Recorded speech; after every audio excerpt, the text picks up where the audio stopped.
என்ன குறை உண்டு நீ சொல் மனமே, என் மீட்பர் உயிரோடிருக்கையிலே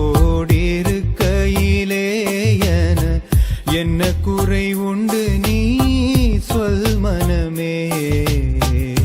என்னுயிர் மீட்கவே தன்னுயிர் கொடுத்தோர், என்னோடிருக்கவே எழுந்திருந்தோ, விண்ணுல உயர்ந்தோர் உன்னத சீரந்தோர், நித்திரனேன் சுகபத்திரம் அருளும் என் மீட்பர் உயிரோடிருக்கையிலே என்ன குறை உண்டு நீ சொல் மனமே, என் மீட்பர் உயிரோடிருக்கையிலே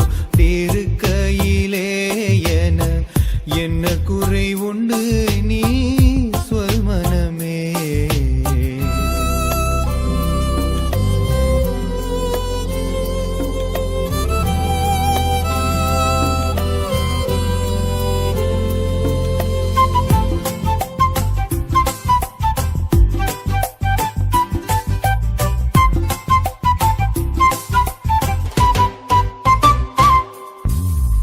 கவலைகள் தீர்ப்பார், கண்ணீர் துடைப்பார், கடைசி மட்டும் கைவிடாதிருப்பார். பாவ மன்னிப்பளிப்பார், பாகியம் கொடுப்பார், பரம பதவியினுள் எந்தனை எடுப்பார். என் மீட்பர் உயிரோடிருக்கையிலே என்ன குறை உண்டு நீ சொல் மனமே, என் மீட்பர் உயிரோடிருக்கையிலே என்ன குறை உண்டு நீ சொல் மனமே.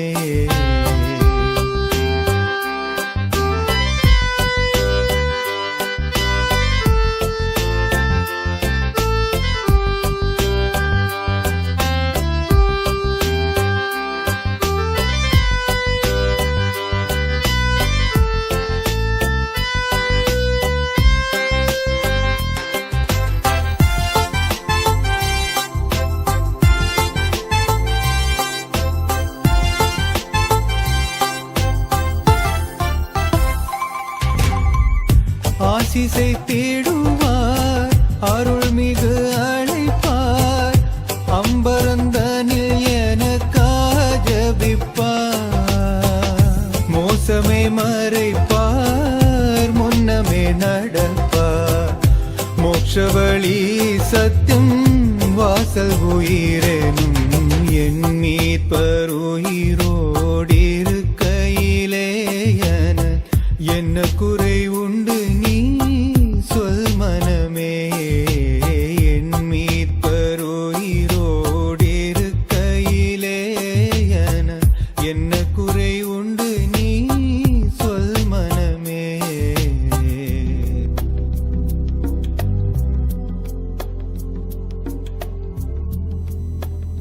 கிறிஸ்துவுக்குள் எனக்கு அன்பான சகோதர சகோதரிகளே, நண்பர்களே, குழந்தைகளே, ஆண்டவர் இயேசுவின் திருப்பெயரால் உங்களுக்கு என்னுடைய அன்பான வாழ்த்துக்களை தெரிவித்துக் கொள்கிறேன்.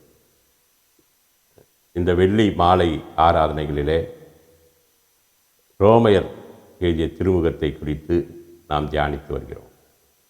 கர்த்தர் தாமே நம்மோடு பேசத்தக்கதாக, நமக்கு விளக்கி காட்டத்தக்கதாக நாம் கண்களை மூடி மன்றாடுவோம். அன்பின் கடவுளே, வேத வாக்கியங்கள் எல்லாம் எங்களை உயிர்ப்பிப்பதற்காக, உம்முடைய நிலைவாழ்வுக்கான வழியிலே நடத்துவதற்காக நீர் கொடுத்திருப்பதற்காய் ஸ்தோத்திரம். வேத வசனங்களை ஆராய்ந்து பாருங்கள், அதில் உங்களுக்கு வாழ்வு உண்டு என்று சொல்லியிருக்கிறீர். இப்போதும் உம்முடைய திருமறை வார்த்தைகளை நாங்கள் ஆராயும்போது தூயாவியரே நீரே எங்களுக்கு விளக்கி காட்டு. ஏனென்றால் இந்த ரோமையர் திருமுகத்தையும் பவுலடியார் உம்மை கொண்டுதான், உம்முடைய தூண்டுதலை கொண்டுதான் எழுதியிருக்கிறார். ஆகவே எங்களுக்கும் தூயாவியரே நீர் எப்போது எங்களுக்கு விளக்கி காட்டும். நீர் பேசும் நாங்கள் கேட்கிறோம். இயேசு இரட்சகரின் இணை நாமத்தில் வேண்டுகிறோம் தந்தையே, ஆமென். கிறிஸ்துவுக்குள் எனக்கு அன்பானவர்களே, கடந்த வாரத்திலிருந்து நாம் ரோமையர் திருமுகத்தை பற்றிய தியானத்தை நாம் நடத்தி கொண்டிருக்கிறோம். இதற்கு முன்னுரையாக நான் சொல்ல விரும்புகிறது என்னவென்று சொன்னால், இதை நாம் 7 பிரிவுகளாக பிரித்து நடத்துகிறோம். இதற்கு நான் அடிப்படையாக பல பிரிவுகளாக பல்வேறு நிலைகளிலே பிரிக்க முடியும். ஆனால் நம்முடைய தியானத்திற்கென்று நான் தெரிந்து கொண்டது திருவிவிலியத்தை அடிப்படையாக கொண்டு 7 வாரங்கள். கடந்த வாரம் இது 2வது வாரம். ஆகினாலே நீங்கள் இங்கே வருவதற்கு முன்பாகவே அந்த பகுதியை படித்து கொண்டு வந்தால் மிக நன்றாக இருக்கும். கடந்த வாரத்திலே முன்னுரையை பார்த்தோம். முதல் அதிகாரம் முதல் வசனம் முதல் 17ஆம் வசனம் வரைக்கும் பார்த்தோம். அது முன்னுரை, வாழ்த்து மற்றும் நன்றி மன்றாட்டு என்ற பகுதி. இன்றைக்கு நாம் பார்க்க இருப்பது மனிதருக்கு மீட்பு தேவை. முதல் அதிகாரம் 18ஆம் வசனம் துவங்கி 3ஆம் அதிகாரம் 20வது வசனம் வரையில். அதே போல் அடுத்த வாரம் நாம் பார்க்க போவது கடவுள் மனிதரை தமக்கு ஏற்புடையவராக்கும் முறை. அது ரோமையர் 3:21 முதல் 4:25 வரை.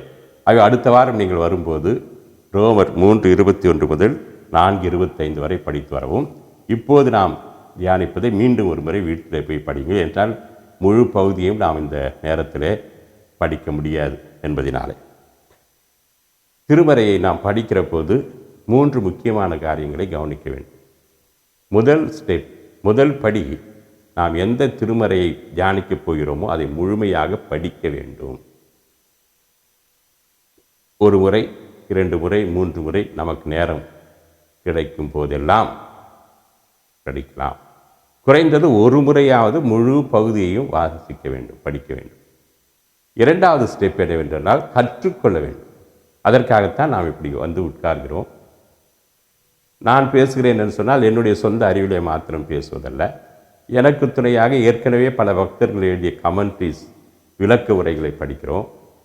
அதோடு கூட கடவுள் சகாயத்திலே காத்திருந்து அவர் நமக்கு வெளிப்படுத்துவதை அவரிடத்திலே கற்றுக்கொள்கிறோம். கற்றுக்கொள்கிறது 2 முறை. ஒன்று, ஏற்கனவே அடியவர்கள் கற்று நமக்கு சில விளக்க உரைகள் எழுதியிருக்கிறார். ஆனால் அந்த விளக்க உரை மட்டும் போதாது. கடவுள் இப்போது இந்த சூழலுக்கு என்ன சொல்கிறார் என்று நாம் கடவுளத்தில் கற்றுக்கொள்ள வேண்டும். இப்படி நாம் குழுக்களாக கூடி நாம் கற்றுக்கொள்ள வேண்டும். இப்படி இப்போது நான் உங்களுக்கு காணொளி காட்சியின் வாயிலாக பேசுவதனாலே உங்களோடு நேரடியாக தொடர்பு கொள்ள முடியவில்லை. இதே திருச்சபை என்று சொன்னால் எல்லாரும் உட்கார்ந்திருப்போம், உங்களுடைய சந்தேகங்களை கேட்க முடியும். ஆகவே இப்படி நாம் கற்றுக்கொள்கிறோம். ஏதோ எனக்கு தெரிந்தது உங்களுக்கெல்லாம் தெரியல அப்படிங்கிறது இல்லை. உங்களுக்கு தெரிந்ததிலிருந்து நான் கற்றுக்கொள்வது, இணைந்து கற்போம் என்பது. 3வது முக்கியமான காரியம் என்னவென்று சொன்னால் அதன்படி நடப்பது. நாம் எவ்வளவுதான் கற்று தேர்ந்திருந்தால் அதன்படி நடக்கவில்லை என்றால் பயனில்லை. வசனத்தை கேட்கிறவர்களாக மாத்திரமல்ல, அதன்படி நடக்கிறவர்களாக இருக்க வேண்டும். அதை தான் திருமறையிலே, குறிப்பாக ரோமையர் திருமறையிலே பவுலடியார் அதிகமாக வலியுறுத்துவது. நீங்கள் நீதி சட்டங்களை எல்லாம் அறிந்திருக்கிறீர்கள், ஆனால் நீதி சட்டங்கள் உங்களை மீட்க முடியாது. அது கண்ணாடியை போலது. நீங்கள் எப்படி இருக்கீங்கன்னு காட்டுறது தான் அந்த நீதி சட்டங்கள். ஆனால் இயேசுவிடத்திலே நம்பிக்கை கொள்ளும்போது தான் மீட்பு பெறுவீர்கள். இதுதான் இந்த ரோமையர் திருமுகத்தினுடைய முழுவதிலும் அவர் பல்வேறு நிலைகளிலே வலியுறுத்தி வருகிறார். அதே போல தான் திருவரையை வாசிப்பதனாலே மாத்திரம் நாம் மீட்படைய முடியாது. திருவரையை தியானிப்பதின் வாயிலாக மாத்திரம் நாம் மீட்படைய முடியாது. இவைகளெல்லாம் நமக்கு துணை புரியும். ஆனால் இயேசுவிடத்திலே கொள்கிற நம்பிக்கை தான் நமக்கு மீட்பினை கொடுக்கும். இயேசு சொல்கிற வழியிலே நடக்கும்போது தான், அவருடைய வழியிலே நடக்கும்போது தான் நமக்கு மீட்பு கிடைக்கும். அவை இந்த 3 படிகளை நினைவு வைத்துக் கொள்ளும். முதலாவது, நாம் தியானிக்க வேண்டிய பகுதியை 1க்கு 2 முறை படியுங்கள். 2வது, கற்றுக்கொள்ளுங்கள். 3வது, அதன்படி நடவுங்கள். கடவுள் தருகிற இறைவாழ்வை பெற்றுக்கொள்ள முடியும். இன்றைக்கு நாம் பார்க்கின்ற போது அந்த பகுதியை நாம் எடுத்துக்கொள்ளலாம். ரோமையர் 1:18வது வசனம் முதல் நாம் பார்க்கும்போது மனிதருக்கு மீட்பு தேவை என்று அவர் சொல்கிறார். 18வது வசனத்தை நான் வாசிக்கிறேன். இறைப்பற்று இல்லா மனிதர்களில் எல்லா வகையான நெறிக்கேடுகளின் மீதும் கடவுளின் சினம் விண்ணினின்று வெளிப்படுகிறது. ஏனெனில் இவர்கள் தங்கள் நெறிக்கேட்டினால் உண்மையை ஒதுக்கி விடுகிறார்கள். கடவுளை பற்றி அறியக்கூடியதெல்லாம் அவர்களுக்கு தெளிவாக விளங்கிற்று. அதை கடவுளே அவர்களுக்கு தெளிவுறுத்தினார். ஏனெனில் கண்ணுக்கு புலப்படா அவருடைய பண்புகள், அதாவது என்றும் நிலைக்கும் அவரது வல்லமையும் கடவுள் தன்மையும் உலகப் படைப்பு முதல் அவருடைய செயல்களில் மனக்கண்களுக்கு தெளிவாய் தெரிகின்றன. ஆகவே அவர்கள் சாக்கு போக்கு சொல்வதற்கு வழியே இல்லை. ஏனெனில் அவர்கள் கடவுளை அறிந்திருந்தும் கடவுளுக்குரிய மாட்சியை அவருக்கு அளிக்கவில்லை. ஏன் மீட்பு தேவை? அவர்கள் கடவுளை அறிந்திருந்து அவருக்குரிய மாட்சியை அவர்கள் செலுத்தவில்லை. ஆகையினாலே கடவுள் கடும் கோபம் உற்றிருக்கிறார்.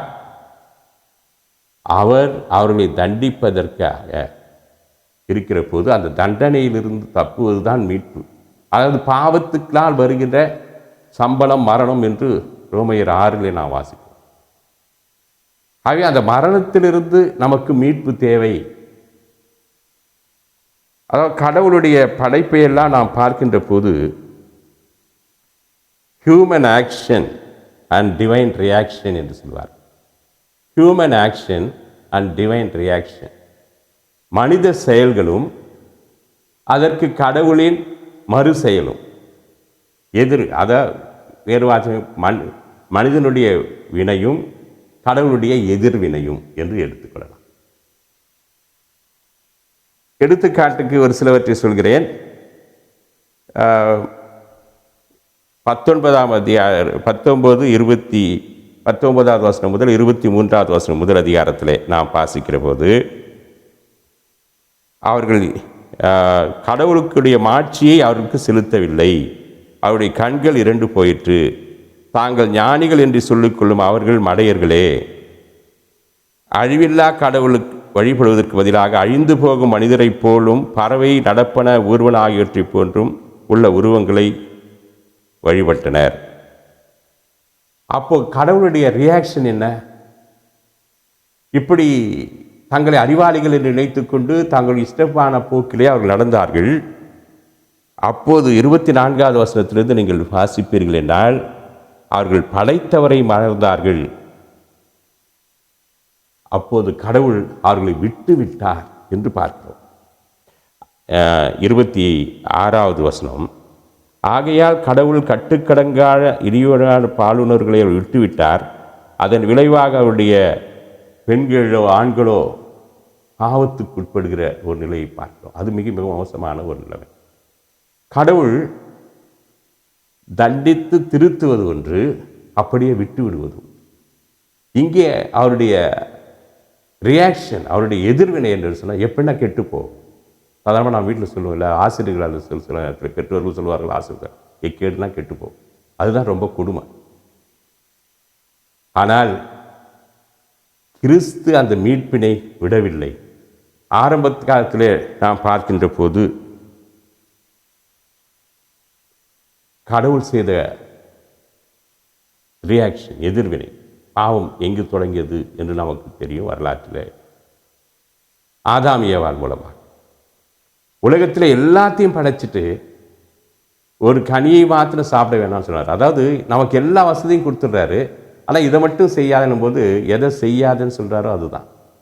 இருக்கிறதுல திருப்தி அடைவதில்லை, இல்லாததின் பேரிலே நாட்டம் கொடுக்கிறோம். மனித பாவத்தினுடைய அடையாளம்.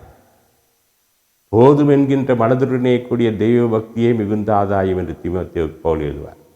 ஆனால் மனிதனுக்கு இருக்கிற ஒரு பெரிய குறை என்ன சொன்னால், நமக்கு 1000 இருந்தால், நீங்கள் 4 கோடி 10 கோடி சம்பாரிச்சிங்கன்னா கூட அதை விட எப்படி இதை விட இருக்காங்க.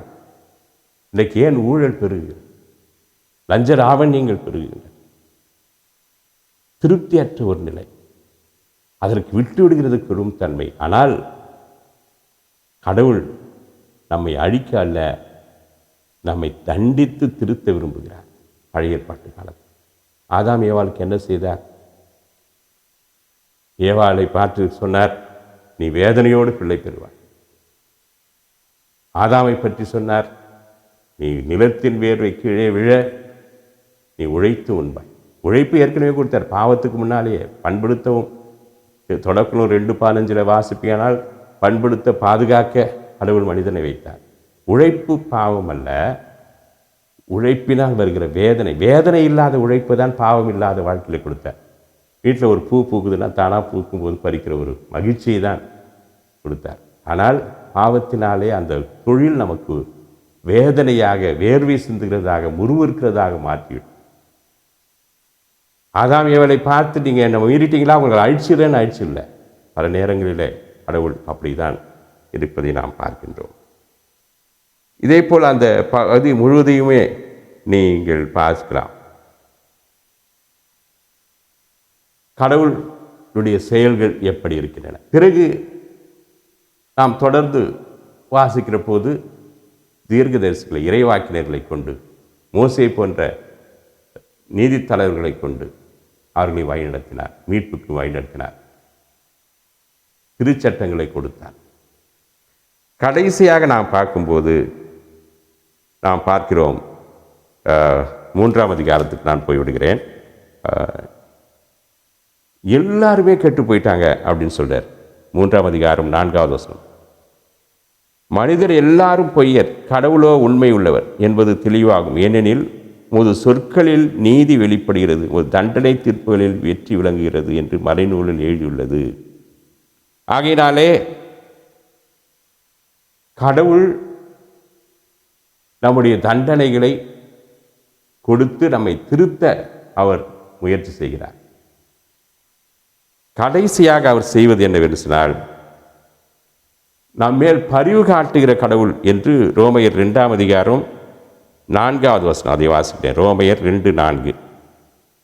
அவரது அளவற்ற பரிவையும் சகிப்புத்தன்மையும் பொறுமையும் ஏளனம் செய்கிறீர்களா? உங்களை மனம் மாற செய்வதற்கே கடவுள் பரிவு காட்டுகிறார் என்பது உங்களுக்கு தெரியாதா? ஆகவே பல நேரங்களிலே நம் மீது பரிவு காட்டி நம்முடைய தவறுகளை அவர் பொறுத்து கொண்டு இறைவாக்கின் மூலமாக, அருளுரைகளின் வாயிலாக, பாடல்களின் வாயிலாக நம்மோடு கூட பேசுகிறார். ஆகையினால் நாம் மனம் திரும்ப அழைக்கப்படுகிறோம். இந்த பகுதியில் சொல்வது எல்லா மனிதர்களுமே கெட்டுப்போனாங்க. திருப்பாடல்கள் 14 கடவுள் இல்லை என்று மதிகேடன் தன் இருதயத்திலே சொல்லிக் கொள்கிறார்.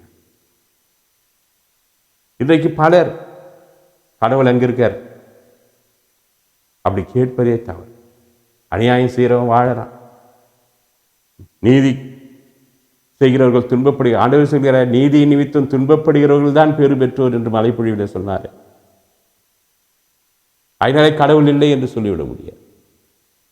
கடவுளுக்கு விரோதமான நிலைகளிலே பார்க்க முடியாது. ஏதோ ஒரு வகையில் எல்லாரும் நாம் கெட்டு போயிருக்கிறோம். அவை எல்லாருக்கும் மீட்பு தேவை. ஆனால் இந்த மீட்பு நம்மால் முடிந்தது அல்ல. இந்த மீட்புக்கு நாம் காரணமாக இருக்க முடியாது. நம்முடைய அறச்செயல்கள் காரணமாக இருக்க முடியாது. அது ஏற்கனவே நாம் சொன்னது போல, அது ஏசாயா 64ஆம் அதிகாரம் 6வது வசனத்தில் ஏசாயா சொல்லுவார், நாங்கள் அனைவரும் தீட்டுப்பட்டவர்கள் போல் உள்ளோம், எங்களுடைய நேரிய செயல்கள் எல்லாம் அழுக்கடைந்த ஆடை போல் ஆயின. பழைய மொழிபெயர்ப்பிலே நம்முடைய நீதி எல்லாம் அழுக்கான கந்தை போலது. அதே தான் எபேசு நிருபத்திலே சொல்லும் போதும், எபேசியர் 2ஆம் அதிகாரம் 8ஆம் 9வது வசனத்தை வாசித்து நான் முடிக்க விரும்புகிறேன். நம்முடைய அறச்செயல்கள் இந்த மீட்புக்கு போதுமானதல்ல, தேவையில்லை என்பது அல்ல, போதுமானதாக இல்லை. எபேசியர் 2ஆம் அதிகாரம் 8வது 9வது வசனத்தை நான் வாசிக்கிறேன்.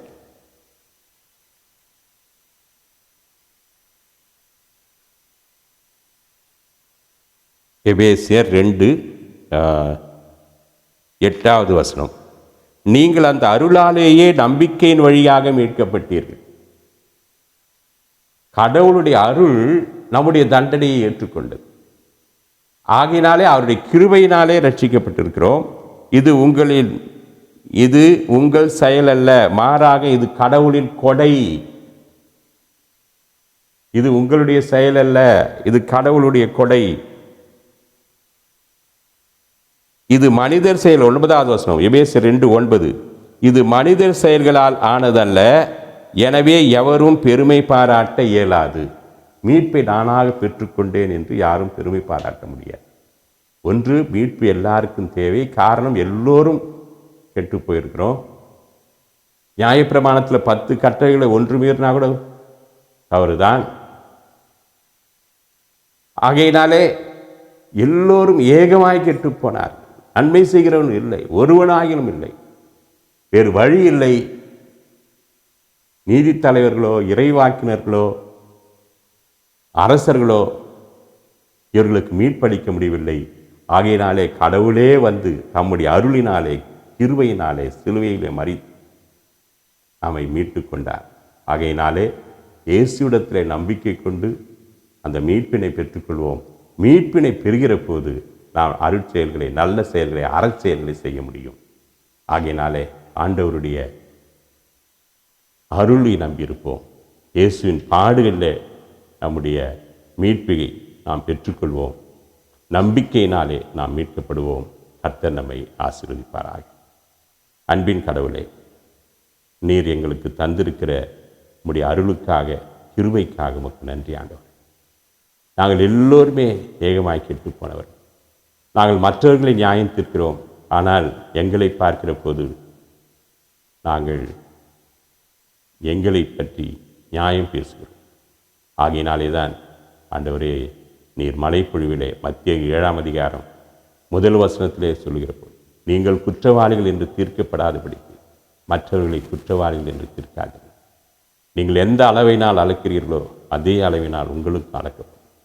ஆகினாலே நாங்கள் மற்றவர்களை குற்றவாளிகள் என்று பார்ப்பதல்ல, நாங்கள் குற்றவாளிகள். நாங்கள் எல்லோருமே ஆண்டவரை தவறு செய்திருக்கிறவர்கள். எங்களுடைய அறச்செயல்களினாலே நாங்கள் மீட்பினை பெற முடியாது. எங்களுக்காக நீர் மரித்தீர் என்று நம்பி உம்மை ஏற்று உம்முடைய வழியில் நடக்கும்போதே எங்களுக்கு மீட்பு உண்டு. ஆகினாலே நாங்கள் உம்மை முழுமையாக நம்புகிறோம். எங்களை மீட்டர்களும் உலகத்தின் எல்லா மனிதர்களையும் மீட்டரும். இதை கேட்டுக்கொண்டிருந்த ஒவ்வொருவரையும் ஆசீர்வதி. அவருடைய தேவைகளை சந்தி முழுமையான மீட்புக்குள்ளாக வழிநடத்தும். இயேசுவின் மூலமே பிதாவே, ஆமென். தந்தை, மைந்தன், தூய ஆவியராகிய மூவர் கடவுளின் ஆசீர்வாதம் உங்களோடு எப்போதும் இருப்பதாக.